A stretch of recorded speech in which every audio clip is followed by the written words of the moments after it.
This is Mo Liv, and she is the Regina woman who is a part of the television program Becoming Canadian. It premieres tonight at 8 o'clock right here on CBC. Mo, let's start at the very beginning. Why did you come to Canada in the first place? Well, I come to Canada in the first place actually for my university. I had 2 years university in China, but the major was a music performance, and I was want to change my major totally to business. And then at that time, that my mom had actually one of my mom's old high school classmates was a professor at the U of Manitoba, and so I had the opportunity. He invited me to study abroad, so that's how I jumped on the boat. I'm like, okay, I'm gonna try it, and then so that's how I started the journey in Canada. So the journey continues in Canada. You're taking your education here in Canada, and then the idea comes that you should perhaps get your Canadian citizenship. But this is a difficult decision for you. Why was that so hard to make that choice? Well, first of all, it's pretty hard for me to give up my nationality.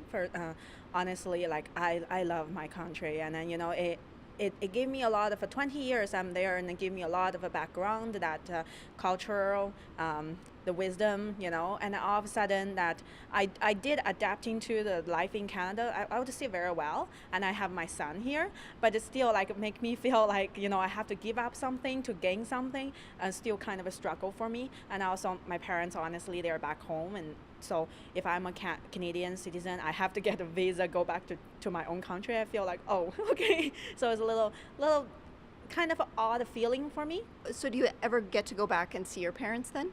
Oh yes, but I just have to apply a visa like a foreigner, right? So all of a sudden I become a foreigner to go back to the country I was born, the country raised me. So that's made me feel very odd. And also, like, I want to be able to, if my parents say, hey, I need you to come home right now, and I want to be home. The visa processing does take at least a week, a month to process. So that kind of something at the back of my head. A lot of my friends, if they experience the relative sickness or like a mom, dad health issue or stuff like that, I can't just jump on the plane and go anymore. So that's my biggest concern.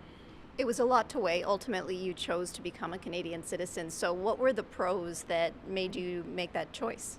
Well, I think the pros is my son. Just now, he the little one, he's growing up, and then he's asking me, oh, Mom, I'm a Canadian, but why you're a Chinese? And then why will you ever leave me?